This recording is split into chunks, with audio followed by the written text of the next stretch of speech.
Welcome to Journalist Roundtable. I'm Corey Clark in Philadelphia.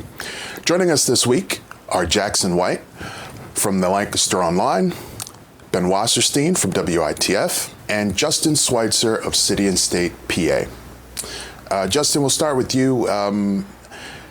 There's been some activity in the Attorney General race lately, and on the Republican side, your paper wrote about Craig Williams and him trying to sort of buck the Republican machine and forge his own path in the primary over there. Tell us about that. Yeah, so that's a really interesting race because on the GOP side of the primary here, you have York County District Attorney Dave Sunday, who has been the chief prosecutor in York County. And you have State Representative Craig Williams, who's a Philadelphia suburbs Republican who has also a prosecutorial background, and much like Sunday, his own military background. He served as a chief prosecutor during his time in the service. So you have these, two candidates who are, in elected office. They're prosecutors, and they're both trying to get a leg up as this race moves forward. And, with Craig Williams, he, does not have the Pennsylvania Republican Party's endorsement. And that's, something that, he has been very vocal about as this campaign has moved on. He's felt like that process wasn't totally fair. And, he's just felt like, he's, I think, used that to fuel his campaign moving forward. And, I think he's, up against a lot of endorsements and, more establishment type support that Sunday has. So, I'm very fascinated as this race moves forward, and I'm very intrigued to what the results are going to be like come the morning of April 24th. Anyone else want to talk about how it usually works out for somebody who goes against the party or tries to get the nomination without the support of the party? Well, I think it's pretty clear if you look at the funding for the race that Dave Sunday has garnered the support of the party. I mean, he had 162,000, I know, just in the last reporting cycle. And that's significantly more than Williams. Most of that coming from the institution of the Republican Party, some major party leaders. And I think that shows where the Republican Party is leaning in this race so far, at least at the leadership level in the state. I would just add, I think it's been a while since we've had some contested, I shouldn't say contested, but some very busy AG primaries in the state. Governor Josh Shapiro, who is Attorney General, just kind of, he had essentially one general election opponent and, moved on. So, we're kind of, in a bit of a new dynamic here as, the parties try and, I guess, look at their bench and, see who they could run moving forward. So, something to watch. Seems to be very quality candidates, right? Is this, has the idea that someone like Corbett and Shapiro, who you just mentioned, went on to become governor, does that bring sort of better people to the arena for this? I think there's, obviously a lot of political value to the Attorney General position. I think, as you mentioned, Corey, it has been at times a stepping stone to higher office with, Corbett and Shapiro, the two notable examples. And if you look at, both fields right now, it's, a range of candidates, at different levels of their career. You have some state representatives, looking to stake up. Talk a little bit about the Democratic side. Yeah, absolutely. That's, a very packed primary. You have, district attorneys. You have a former Bucks County solicitor in Joe Kahn. You have Delaware County District Attorney Jack Stolzheimer, State Representative Jared Solomon, former Philadelphia Chief Public Defender Keir Bradford Gray. It's a very wide field over there, and I think they're it's a varied range of candidates. Jared Solomon has a lot of backing. He's racked up a lot of endorsements and has had a pretty strong fundraising edge as well. But given how wide that race is, I think regardless of who emerges from that primary, I think they'll get a lot of statewide recognition from that moving forward. Also, a former Auditor General on the ballot as well. Yes, thank you, Eugene DePasquale. That's right. Ben, we'll give you a chance to chime in here. There's been a lot of Capitol protests over the last couple of weeks. One of them was interestingly protesting Governor Shapiro on the environment, which seems sort of strange. Can you talk about what that was all about?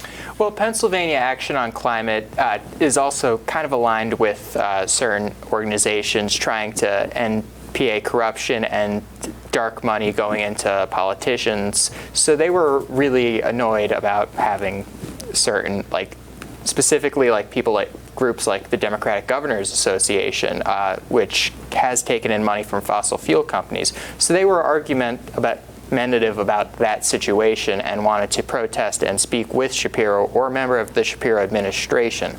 Unfortunately, when they tried to, that entire side of the Capitol was locked down with state troopers and Capitol Police, not really giving them the best opportunity or any opportunity really to speak on that issue. 3 of them were arrested, including a preacher. They were pretty annoyed about that situation, and we still do not entirely know the amount of fossil fuel money that is being funneled through the Democratic Governors Association to, as well as the Republican Governors Association in other states, to their leaders. So they are really focused on divesting from fossil fuel companies. And Justin or Jaxon, you both wrote about the governor's plans to on the environment to cap emissions. What is it that he talked about on that issue lately, this past week? Yeah, so the governor recently, there's been a lot of talk and controversy over the past couple years surrounding the Regional Greenhouse Gas Initiative, which is a regional emission cap and trade plan among northeastern states. And so that's something that Governor Tom Wolf kickstarted with an executive order during his final term in office. And Republicans and conservative, and even some conservative and moderate Democrats have, taken issue with that plan because they felt, that one, it would essentially speed up the closure of fossil fuel-fired power plants in Pennsylvania, so coal plants, natural gas plants. They believe that by requiring these companies to essentially pay for the amount of emissions they produce, that that would artificially speed up some power plant closures. So that was the concern over RGGI, or the Regional Greenhouse Gas Initiative. And Shapiro, now that he has taken office, has he took a little bit of a more conservative approach toward RGGI. Said he would be open to negotiating some different looking proposals. And we essentially got one, over the last month, where Shapiro unveiled this plan to create a Pennsylvania-specific plan to cap emissions in PA. And he's also pitching that lawmakers update the Alternative Energy Portfolio Standards Act, which sets requirements for alternative energy sources in PA. So he's got this two-pronged plan centered around limiting emissions and using more alternative energy. And now it's ultimately up to the legislature to decide if they want to take that up or not.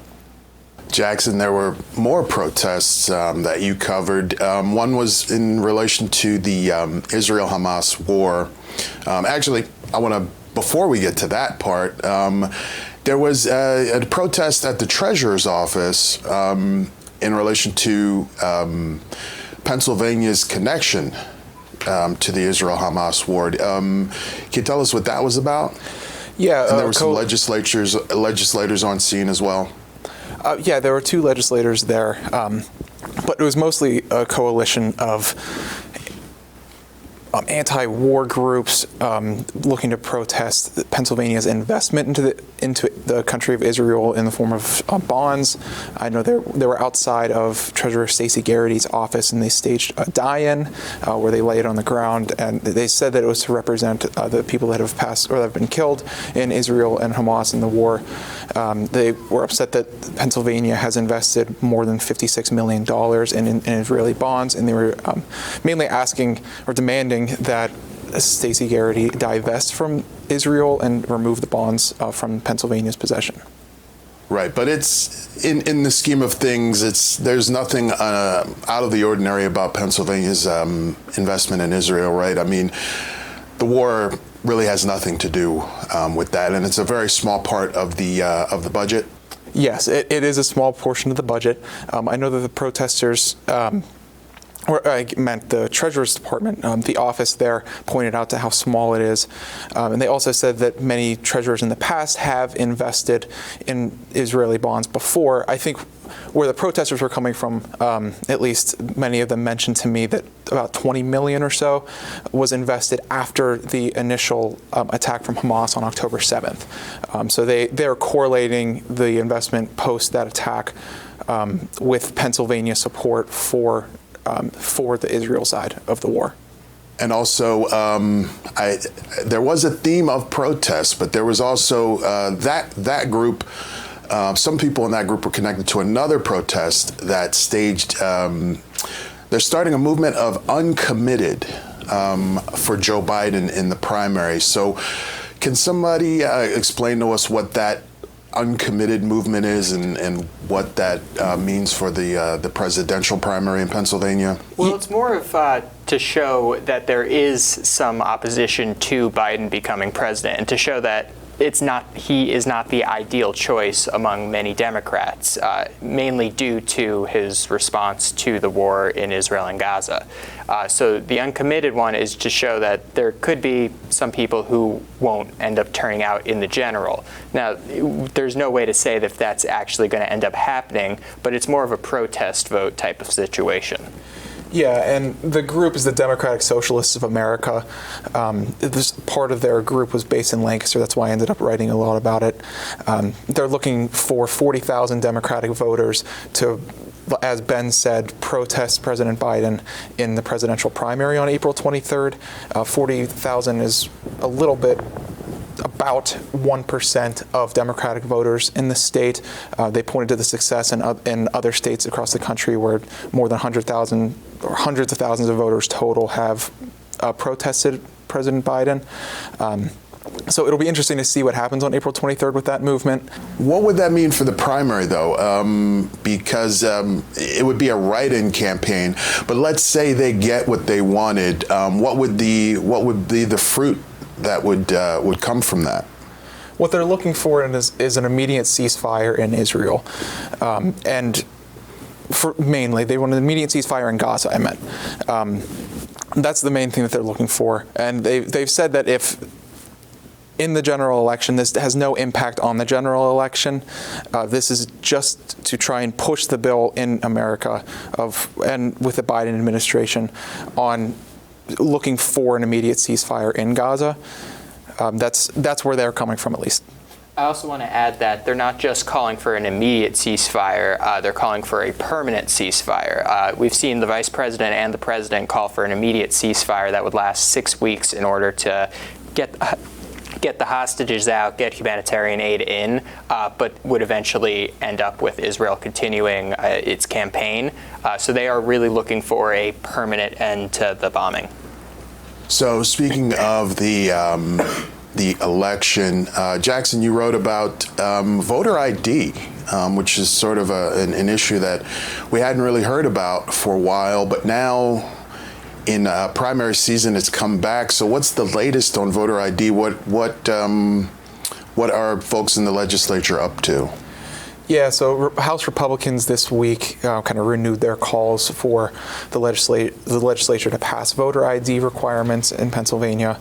Right now, Pennsylvania voters only have to show their ID the first time that they elect or that the first time they vote in an election, and they want Pennsylvanians to have to do that every time they vote. Some advocacy groups have called that out and said that that would suppress Democratic voters specifically, especially with Pennsylvania's minority groups. But Republicans are saying that it will secure the state's elections. I mean, the bill that they're looking for right now, they're looking for it to use a procedural process called a discharge resolution to get it out of committee. The bill has been stuck there since April of last year in state government committee. It requires 25 votes from each party to get it out of that committee. Now, even if it gets out of committee, the Democratic leaders there still have to bring the bill to a floor vote, which is highly unlikely. Democrats have called it a political stunt since then. But, you know, it's an election year. This is pretty important for some Republican voters. And I think that's why House Republicans are trying to push this right now. I think it's important to note, too, for viewers that fraud cases in Pennsylvania elections are quite low. The conservative group Heritage Foundation in Washington, D.C. has only found 6 cases where people have been charged with criminal charges that have committed voter or impersonation at the polls. Yeah. Yes, only 6 cases where people have been charged with election fraud in Pennsylvania since 2016. I just wanted to point that out. Justin, is this, do you think this is something that do the Republicans really think this is something that could help them in the elections at this point? You know, I think it's something they could obviously carry with them into November, saying, you know, hey, we're fighting for voter ID, we're fighting to secure elections. And I think it could be, you know, a strong rallying cry to kind of continue some of the concerns within the party that we're seeing both statewide and nationally. I do think it's worth noting that, you know, while theoretically discharge resolutions can work and can pull bills out of committee, there are also ways that the majority party can move that bill around. They can kick it to another committee. They can amend the bill and, you know, gut the language entirely. So while this is a tool that could work for Republicans in, you know, getting this bill out of committee if they get enough signatures on this resolution, you know, it's not a foolproof way of getting this bill to move forward. And this voter ID situation was also brought up back in October during the time when they were discussing whether or not to change the primary date due to its conflict with the Jewish holiday of Passover. The Democrats basically made an omnibus bill which added voter ID requirements, but ultimately the Republicans rejected it. So a lot of Democrats are saying, well, they had their chance, so we're not going to go through with it. We gave them the opportunity in that situation. It's probably important to note, too, the state's amendment process, because the bill that House Republicans were calling for this week is an amendment to the state constitution. So the language that's in this bill already passed previously last session. It takes 2 consecutive sessions from both chambers in the General Assembly to pass an amendment, and then it gets sent out as a state referendum on the ballot. So House Republicans renewed their calls this week because they want to get it done before July, and if they do it by the end of July, then it could appear on the November ballot for voters to decide if voter ID will pass. Right. So that's important. So if it does get on the ballot, it wouldn't affect this year's elections, but if it gets on the ballot, then that would become the policy going forward into 2025. Yes. Yes. Yep. Well, gentlemen, it is budget time at the Capitol, and I'm sure you all have been covering that. Ben, you wrote about the Education Secretary making his pitch for a very ambitious budget. Talk about what he laid out and how things are going with the budget negotiations as we speak. Well, education is going to be a massive part of this year's budget. Just last year, the Commonwealth Court ruled that that Pennsylvania's system of funding our public schools is so bad that it actually violates the Constitution. So the Basic Education Funding Commission met and adopted a Democrat-led report that only Senator Lindsey Williams of Allegheny rejected, saying that this was that they could be doing a lot better. But in Shapiro's budget proposal, he suggested putting $1.1 billion into the basic education formula. Now that's a big amount because last year was the largest amount in history, and that was around half of what the proposed amount this year is. So there's going to be a lot of discussion over how that's going to be spent, if that money is going to be cut. But Secretary Moomin says he doesn't want to budge from the $1.1 billion that was suggested. How is that whole thing going? Basically the repercussions of the state, the Commonwealth Court ruling about education funding. Are we starting to see the results of that, or is it still a work in progress? I would say it's still a work in progress. You see a lot of stuff, even not related to basic education, but pre-K and stuff like that. On Tuesday, Governor Shapiro had his Easter egg hunt and used it as a way to highlight pre-K fund, $30 million investment into readiness before going into kindergarten. So education is a very big portion of this. It's just that there hasn't been much passed related to it. It's a lot of discussion right now and bills being introduced, but so far nothing has become law. Is there any timeline? Was there anything in the ruling about when there needed to be some changes made, or is it sort of up to the legislature to do it at their own pace? It's really at their own pace. Whenever they get the budget done is when this gets done. And I do think it's worth adding too that that I think the governor has made this budget cycle and this executive budget proposal. He's made education a big centerpiece of it, and I think he obviously wants to use this court ruling and this budget cycle as an opportunity to begin kind of chipping away at that ruling and addressing some of these education funding questions.